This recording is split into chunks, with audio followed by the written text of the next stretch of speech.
Welcome to another episode of Ukulima Mazobora. Today we delve into the world of chicken rearing and the use of incubator in producing healthy chicks. Join us as we journey through the fascinating process of raising these feathered friends on the farm.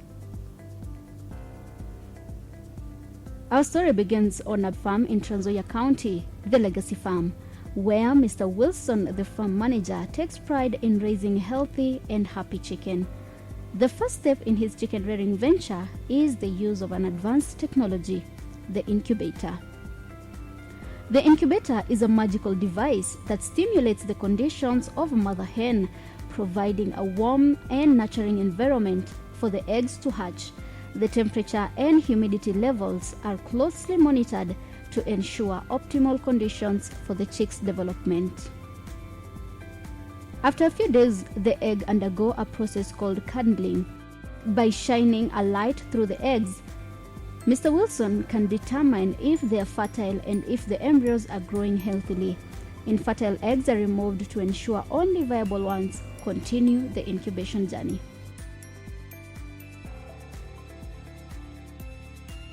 I will demonstrate. It's in here. So when you have collected the eggs the way you do coaching, you clean hands and everything. Yeah. So they are put in a stove there.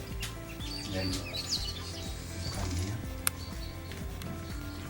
play this machine.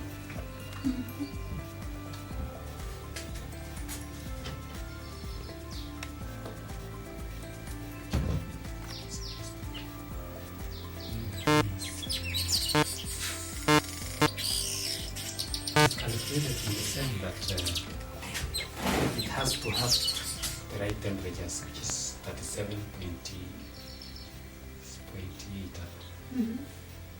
which is almost the same body temperature when the cook will appear. That one, and then humidity, meaning the amount of moisture that is moving in between in the air here. Yeah.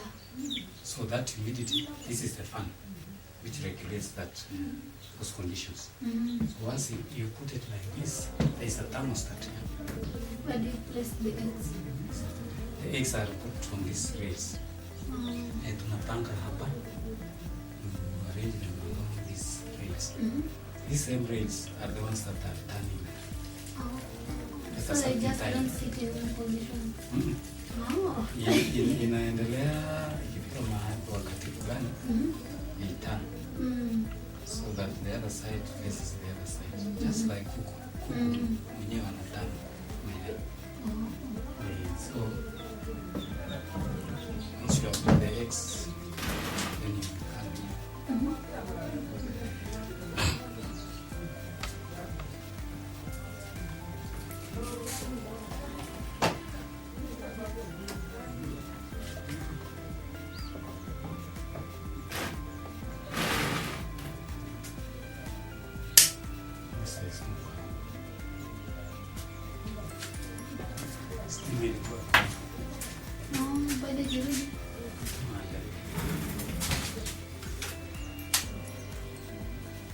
it's not there. So, but if it is on, it will just come on, and then you see the temperatures. You see the standard temperature, which is 37.8, and the standard humidity, which is 60%. Then the real one now inside there will be written somewhere. Then you now compare with the other one.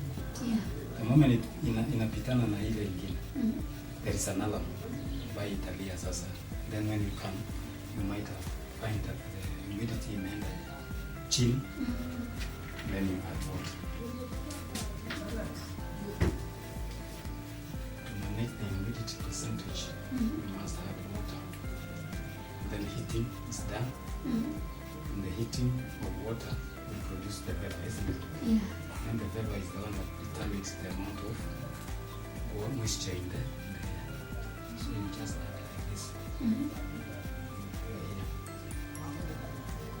Then when it reaches the standard, the required amount, the alarm stops.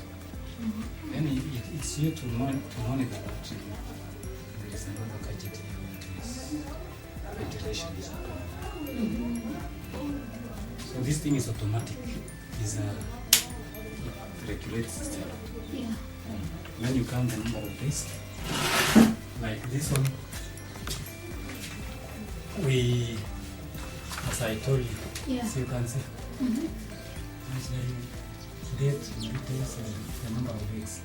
So on the 11th of February, we started, and we had 30. Then estimated day of hatching. Of course, we estimate that for, and in actual fact, it came on 2nd March, kapata moja, 3rd kapata mbili, and on 4th, 18, and then 21.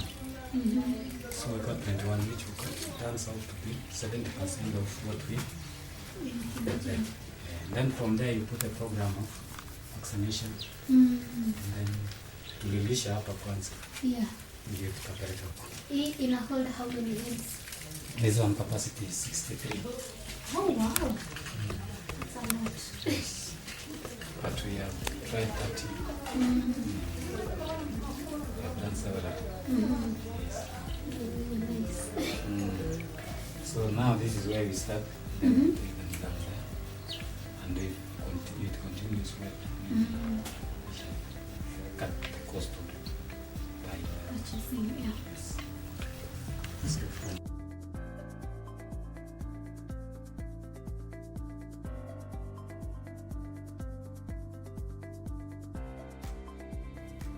As the days go by, these chicks grow into vibrant young chicken, basking in the freedom of the open farm, foraging for insects and enjoying a balanced diet that ensures their optimal health and development.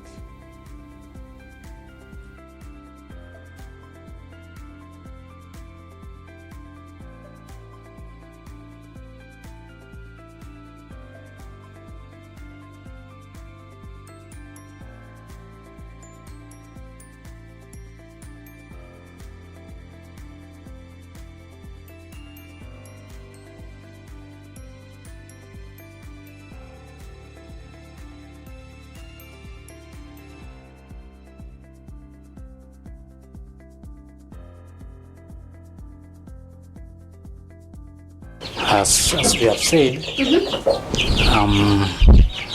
we have a incubator, mini incubator. Yeah. It's not a big one. So we have some eggs from the parent stock, and then we normally collect carefully. We make sure you don't make it dirty. Then you make sure you collect within 7 to 10 days. You incubate, because the longer they stay, the more they lose that viability. And then they should be clean. They should not be handled by many hands. And okay, you make sure the laying area, the laying box is clean, disinfected, so that it doesn't get infected by diseases, of course. And that, then from there you collect, put it in a safe place, and then you now start hatching by placing in the incubator. And the incubator, it is already calibrated, so that the right temperatures, the right humidity is kept throughout the 21 days. And then you count 21 days, the 21st day you will start hearing the chicks inside. Like these ones. We incubated in 11th of February, and they were out by 4th March. So you can see they are approaching 3 weeks now. Yes. Yeah, so of course when we remove from the incubator, we have to put it in a brooder. The brooder is that one. Brooder is a circular.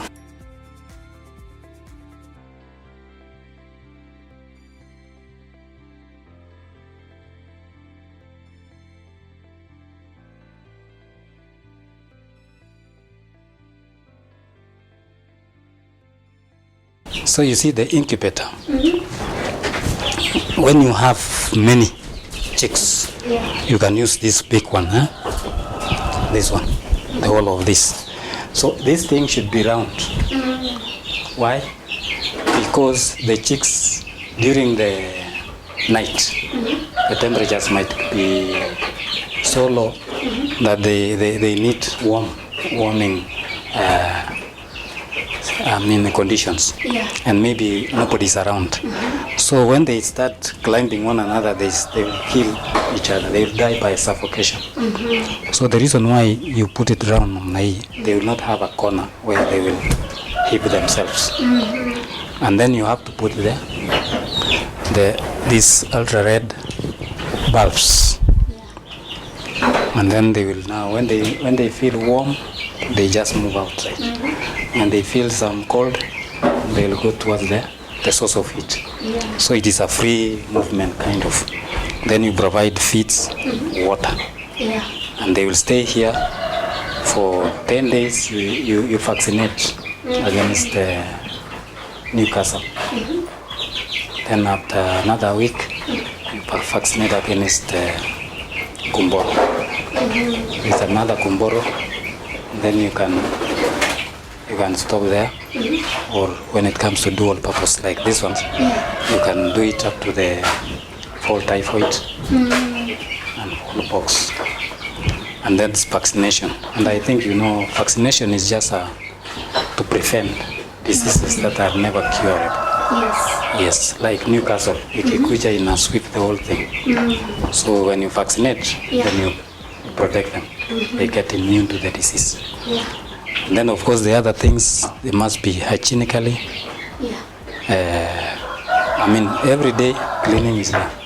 Disinfection at the door, as we did with the dairy. There's a food bath where you must step when you come in. And then you put you have some multivitamins, some growth boosters. Like this one, an example is a chick start. This one is just to give the animals to resist shocks. And these are just nutritional things that are starting them. Then from there, feeds yake ni chick mash is the one that are now used as immediately they are hatched. We use the chick mash. Chick mash is the one that we use immediately after hatching. Then for about 8 weeks, they are now referred to as growers. Then we change the feeds and call it growers mash, which is this one now. Then from there, for another at 20th week, they start laying. So you change now to kienyeji mash layers, if they are kienyeji.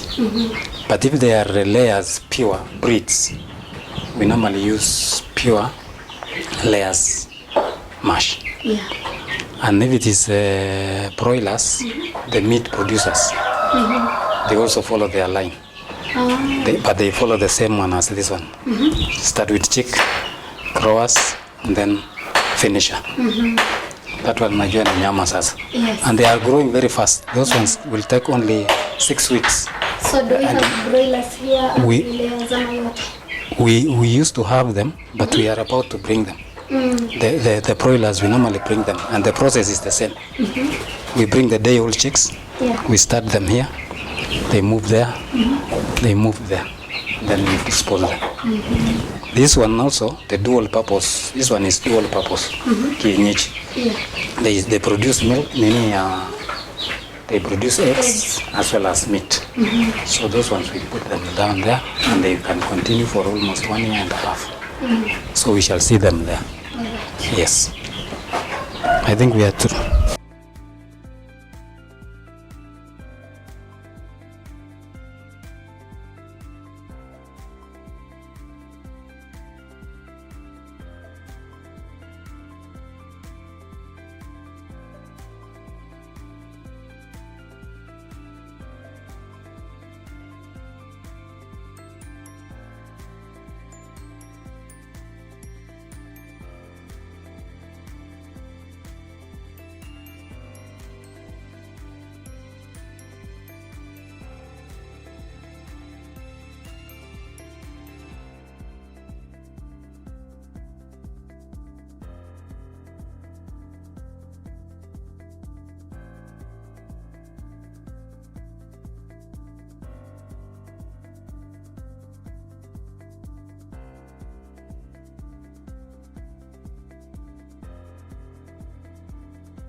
So now, when we finish at the grower stage, now they become mature, and then they will come here and start laying, and we have to see inside there.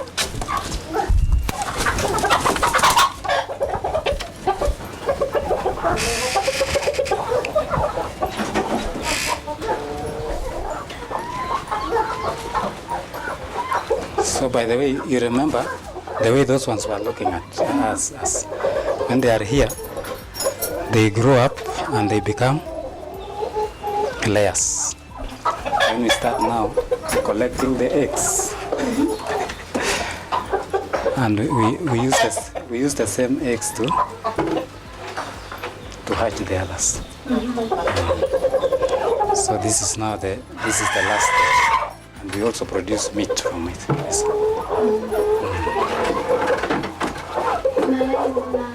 Mayai ndio hizi sasa, unaona kama huyu anataka sasa, alafu jioni unakuja tu ndio hizi. Then you collect. This is how they are. They just collect the eggs, you record, and then of course you sell. We also sell for commercial use, as well as we also use for hatching the others. And then we replace, like this one is the oldest flock. There's another one which was recently brought there. Then we will replace this one because they are sold as meat. Yeah, and when they are exhausted, the others will come and replace. So it's a continuous process. And the only thing is that it must be always cleaned and made sure the feeds are clean and they are the right ones.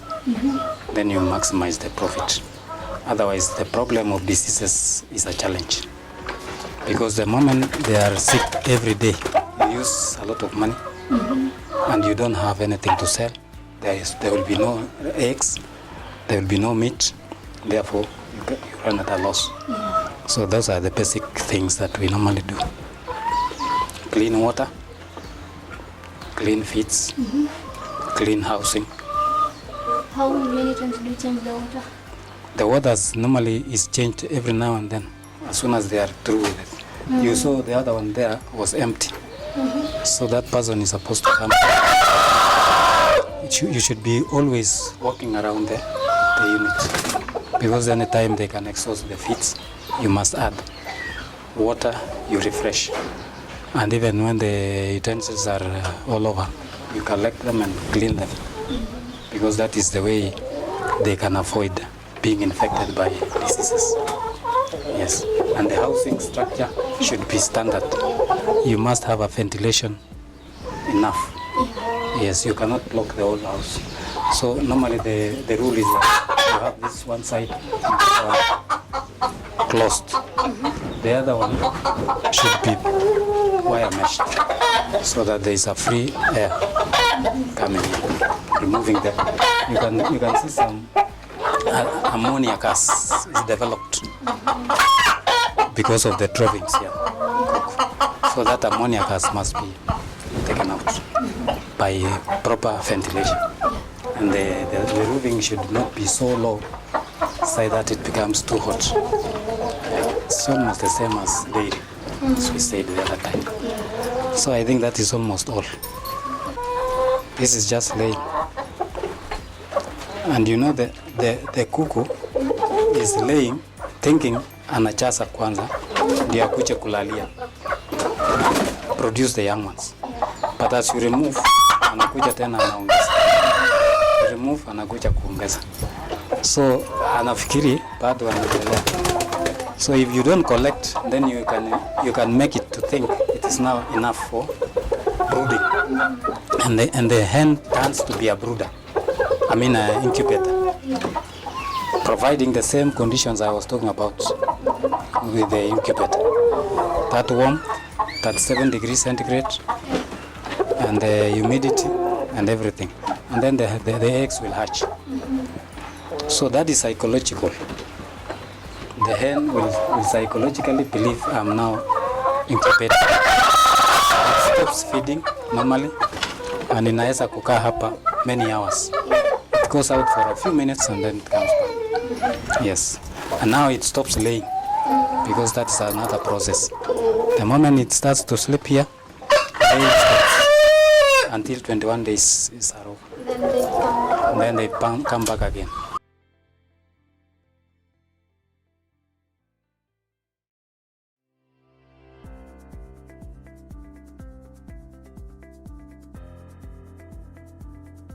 Using incubators in chicken rearing has numerous benefits. It allows for better control over the hatching process, leading to higher hatch rates. It also ensures uniformity in the chicks' age, making the management more efficient and cost-effective. Many chicks can be hatched at a time in a short while. Another thing is that it is possible to plan when to hatch the chicks, unlike when the hen, one may not know when it can sit for the eggs. Artificial incubation cannot spread parasites and diseases to the chicks. And lastly, there is no cost for feeding a broody hen since an incubator is used. Chances of egg spoilage are minimized since all eggs are subjected to the optimal hatching temperatures. And there are no chances of the hen damaging eggs through pecking, a common occurrence with natural incubation. On the other hand, there are some disadvantages. It is expensive to buy an incubator.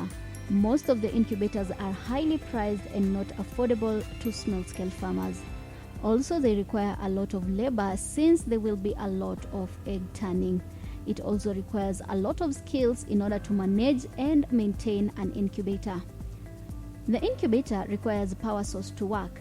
In most rural and remote areas, reliable source of power is a major challenge.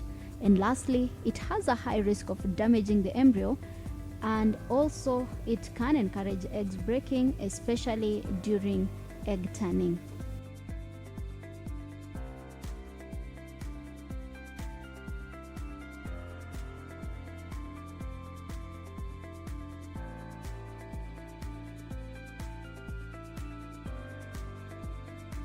And there you have it, the incredible journey of chicken rearing using incubators.